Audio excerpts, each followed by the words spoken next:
¿Qué es la vocación? ¿Y qué significa que Dios nos llama a cada uno? Desde el momento en que nacimos, Dios nos llama. Incluso antes, ya en el vientre de nuestra madre, como le dijo a un profeta, yo te conocía y te consagré. Podríamos decir entonces que desde la concepción, pero es antes aún, porque Dios desde toda la eternidad nos conoce, formó un plan para nosotros y ese proyecto de amor es nuestra vocación, es nuestra llamada. La llamada en el fondo es la atracción que nosotros tenemos por Dios. San Agustín decía, inquieto está nuestro corazón hasta que no descanse en ti.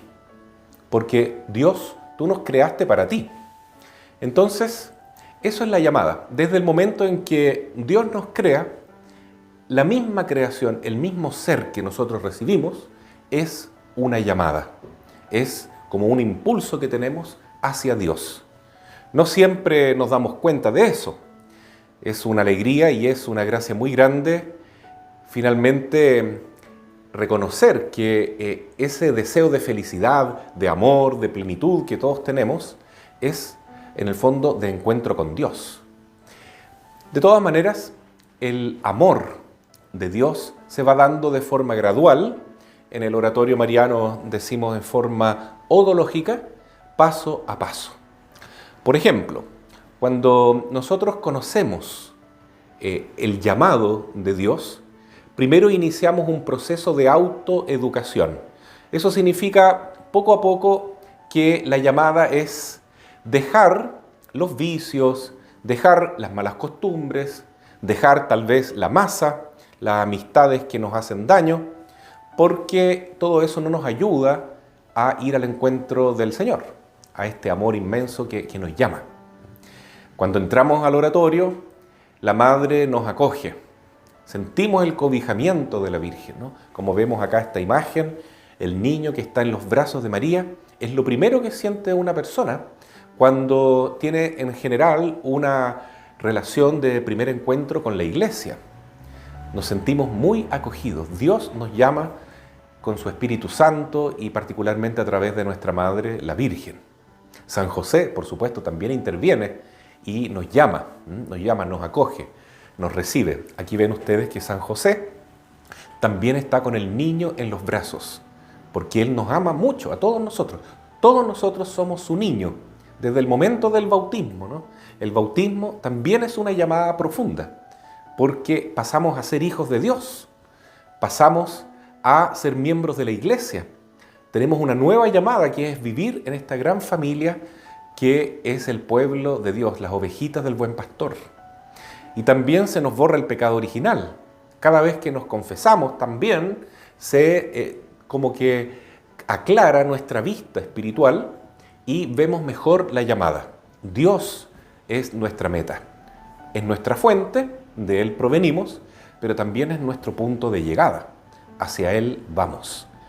Entonces, esta primera llamada, a todo esto vocación significa lo mismo que llamado, llamada. Esta primera llamada, como digo, es a ir dejando todas esas mochilas de cargas que nos hacen daño.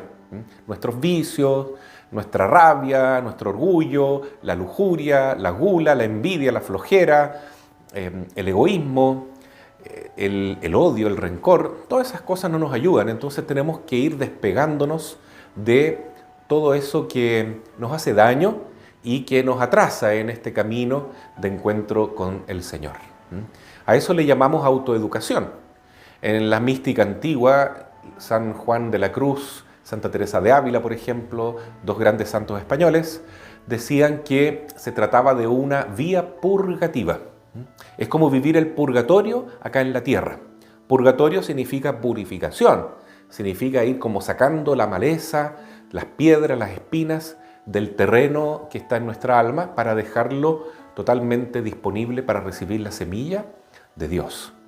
Así es que cuesta mucho, ¿no? Por eso tenemos metas, tenemos propósitos, vamos dando grados y nos damos cuenta que a pesar de que tenemos las mejores intenciones, una y otra vez vamos cayendo, vamos traicionando a la Madre, a Jesús, al oratorio, a la Iglesia, y sin embargo estamos llamados también, otra llamada, que es a levantarnos, a ponernos de pie, es decir, a arrepentirnos y seguir caminando. La llamada a perseverar, eso también es vocación. No saca nada uno con poner la mano en el arado, dice Jesús, y mirar para atrás, es decir, no perseverar, no seguir adelante fielmente con esta llamada.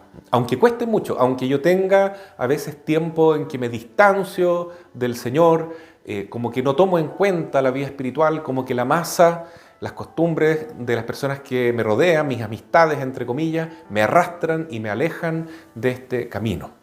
Pero siempre, siempre el Señor nos va a estar llamando, como el papá que espera al hijo pródigo, que vuelve a la casa y cada vez que volvemos nos abraza, hace fiesta y nos anima para seguir adelante, siguiendo este camino, ¿no? Y dando respuesta a esta llamada que nos hace Dios. Eso es la autoeducación.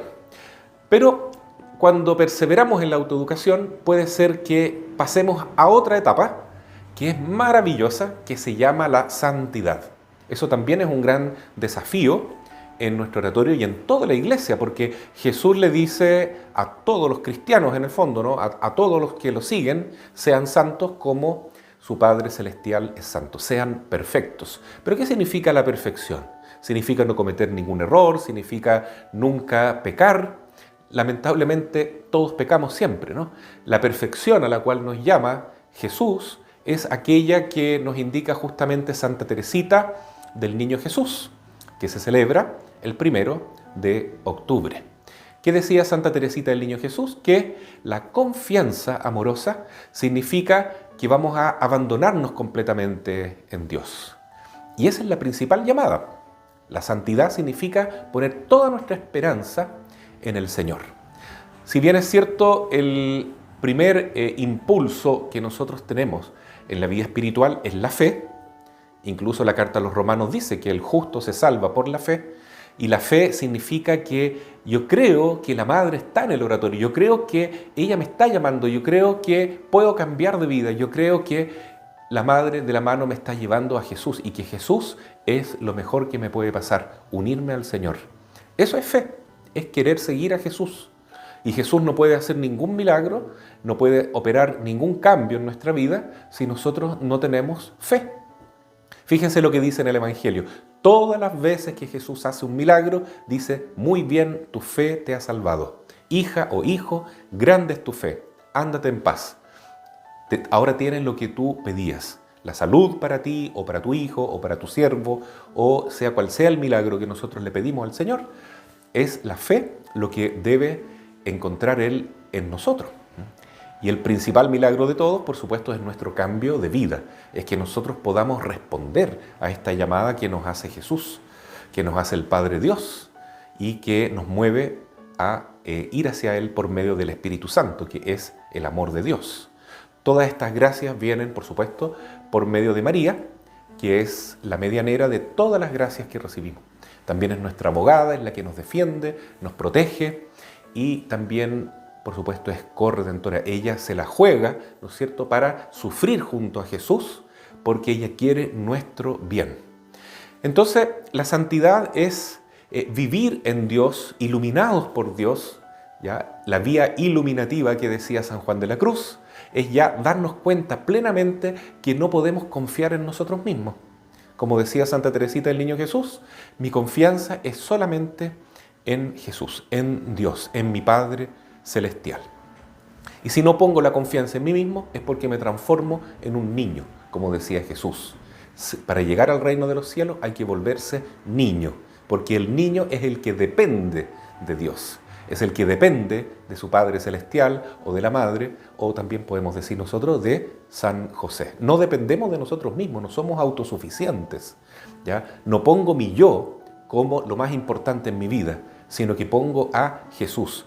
Y cuando me doy cuenta de esto es porque mi mente, mi corazón se ha iluminado. Tenemos la luz del Espíritu Santo que nos lleva claramente a darnos cuenta de que vivir en Cristo es lo más hermoso y por nada del mundo quisiéramos pecar. Ese es el momento de la santidad en que los grandes santos, incluso los niños, como Laura Vicuña, Domingo Sabio, hay santos de muy poca edad que se han dado cuenta de eso y han llegado a decir 1000 veces morir antes que pecar. porque es darse cuenta que ¿para qué pecar? ¿Para qué buscar una satisfacción donde Dios solamente nos puede llenar plenamente? Entonces, esa es la santidad. Es ya no confiar en sí mismo, es que el ego, el yo humano, como que se ha muerto completamente y ha resucitado un nuevo ego, ¿no? Un vivir en Cristo.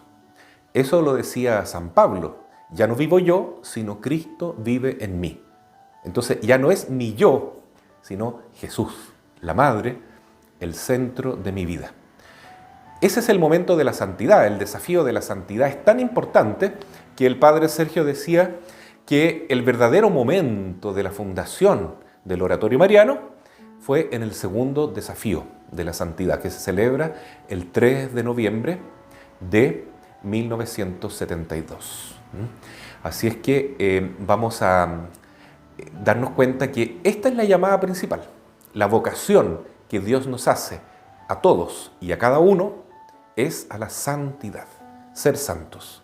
Insisto, ser santo no significa ser perfecto en el sentido de no cometer ningún error, sino que ser perfecto en la confianza, en el abandono, en pensar que nada podemos hacer solos, sino que solamente en la medida en que estamos en los brazos de la Madre, en los brazos de San José, tomados de la mano de Jesús, podemos realmente avanzar hacia donde debemos llegar, que es a la casa del Padre Dios.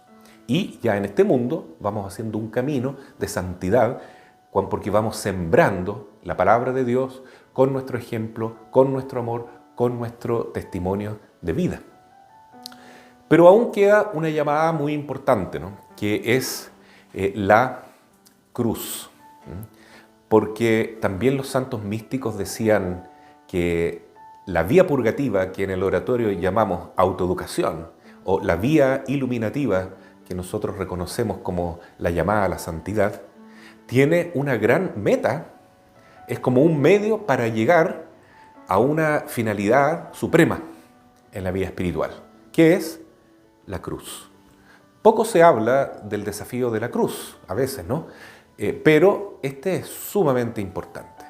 Nosotros lo celebramos el 11 de febrero de 1976, en el Día de la Virgen de Lourdes, y ahí entonces queremos pedirle a la Madre que ojalá se quede siempre en nuestro oratorio en la medida en que al menos un hijo o una hija busque la cruz realmente, ¿no? Y en cada época del oratorio siempre hay un mariano o una mariana que busca la cruz.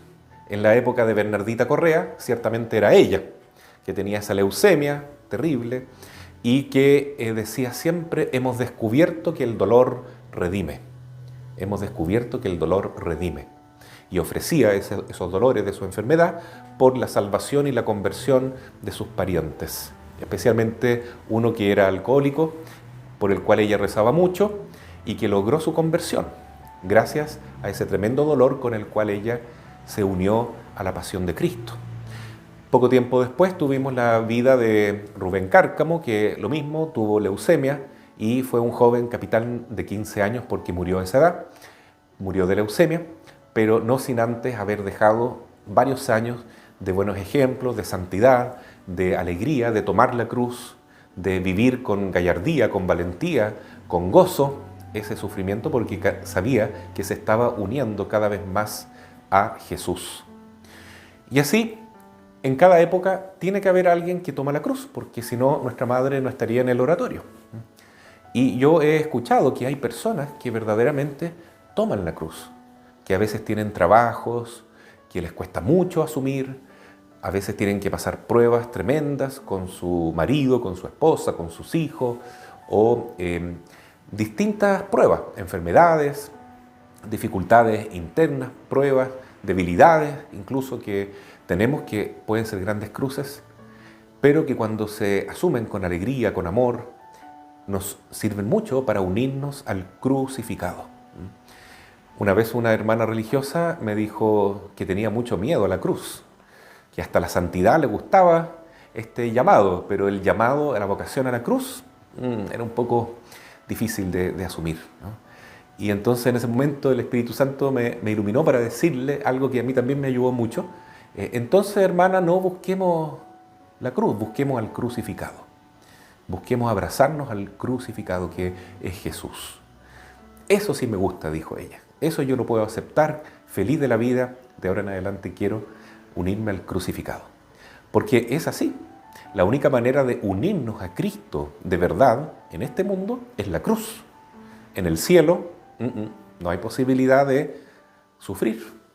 No vamos a tener la posibilidad de libremente tomar la cruz con el mérito de elegir entre el bien y el mal, pero decir, no, yo elijo seguir a Jesús.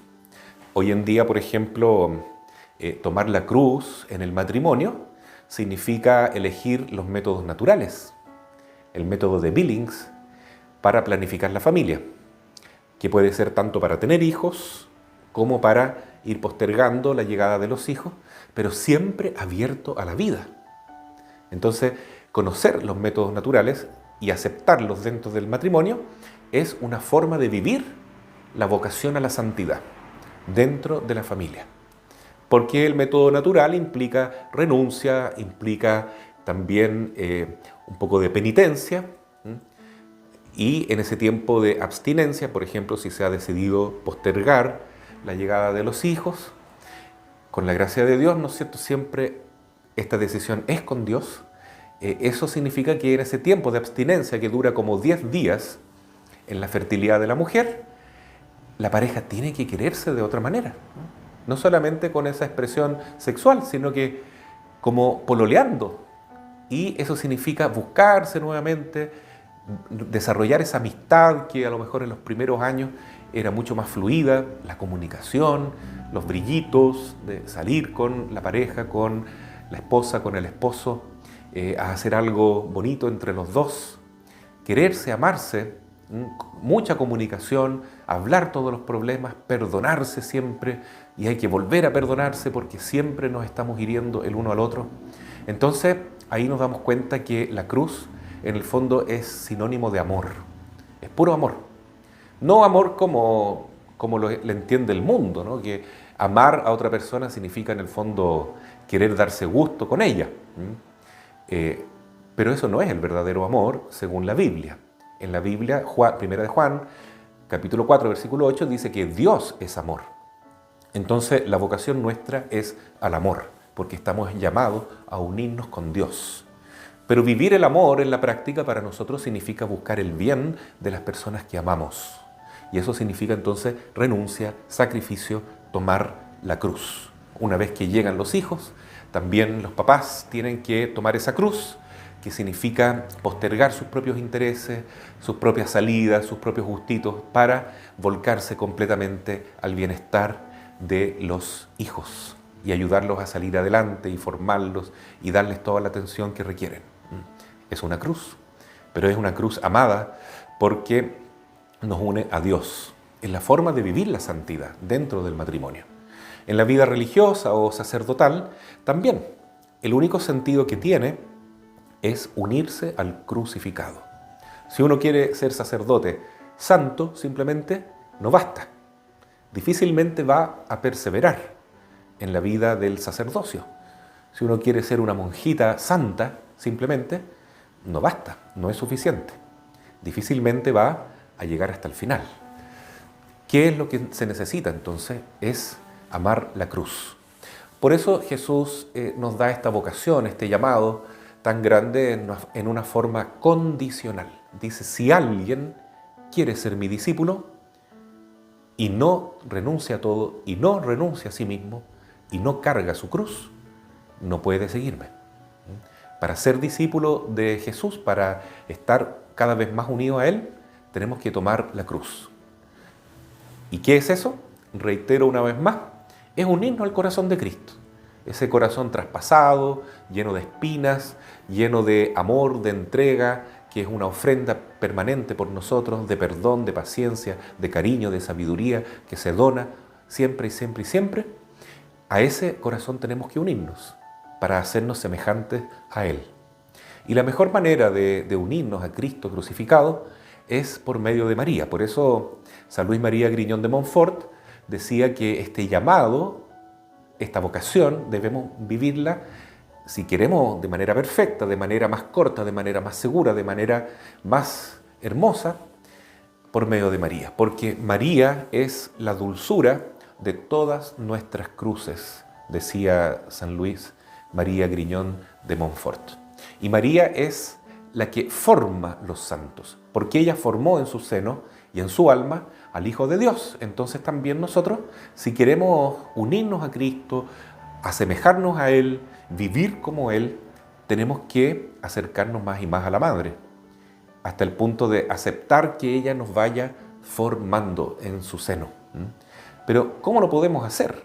Bueno, lamentablemente en este mundo, como somos libres, tenemos libre albedrío, podemos elegir alejarnos de María.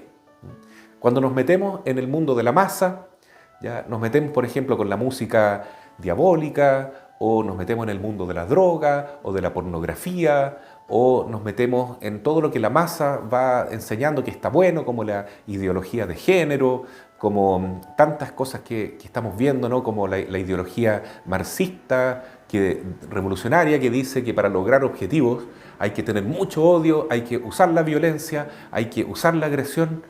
Bueno, todas esas ideologías podemos asumirlas y mucha gente lo hace y es fácil porque es a donde la inmensa mayoría va, a donde la masa va caminando, ¿no? Normalmente hoy.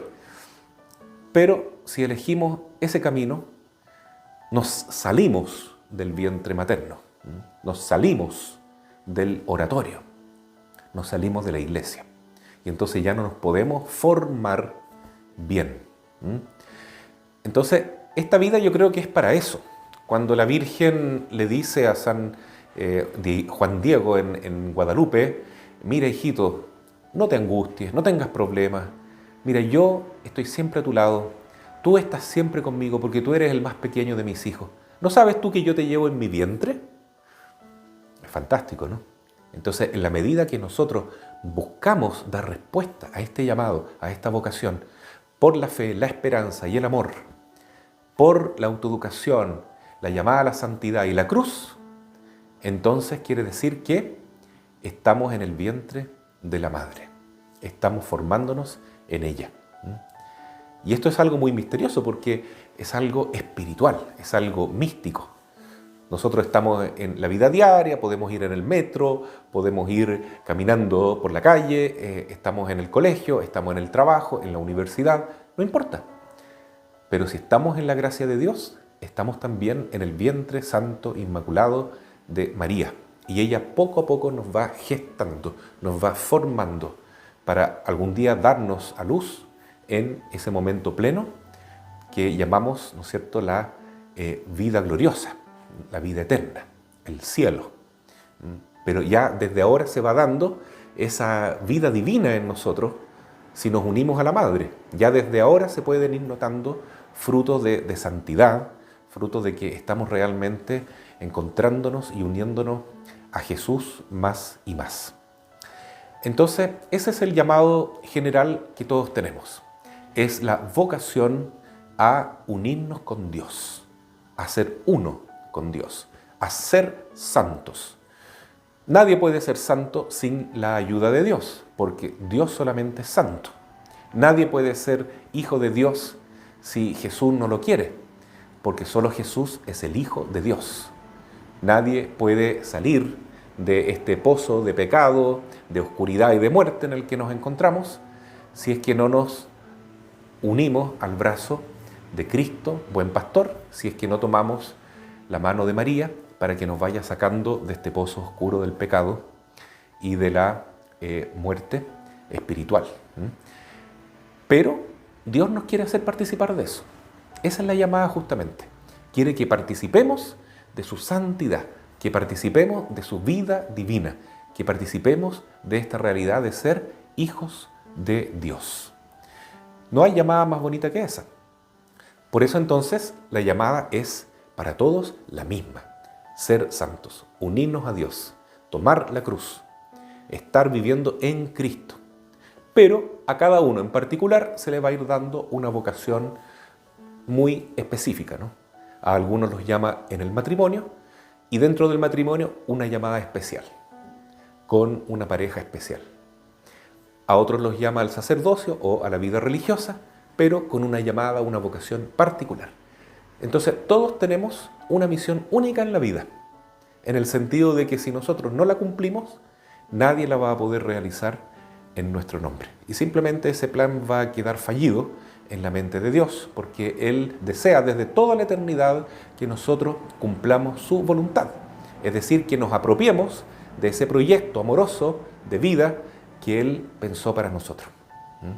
Porque Él nos ama tanto, Él nos creó, Él nos dio la vida, Él sabe realmente lo que nos va a hacer felices y Él nos invita a tomar este plan, a asumir esta aventura, que es vivir según su voluntad y no según la nuestra. Por eso entonces que la santidad es decir, ya no quiero yo elegir mi vida, ya no quiero yo optar por esto o por lo otro. Lo único que yo quiero es hacer la voluntad de Dios, que se haga el plan de Dios en mi vida. No me importa lo que me pida, estoy disponible, que Él haga conmigo lo que quiera. Y cuando una persona da ese paso, simplemente descansa, tiene una paz tremenda, porque ya no se pone la mochila de la autosuficiencia, es decir, de que mi vida depende solo de mí, que yo soy responsable de mí, si yo fracaso es mi culpa. No, ya no ocurre más eso, porque mi vida depende solamente de Dios, cuando yo logro dar ese salto de fe y confiar en que el Señor se haga cargo de mi vida, que la Madre me tome y que poco a poco me forme para hacer la voluntad de Jesús, cumplir el proyecto, el plan particular que tiene para mí y el plan general que tiene para todos nosotros, que es la santidad. Así sea. Amén.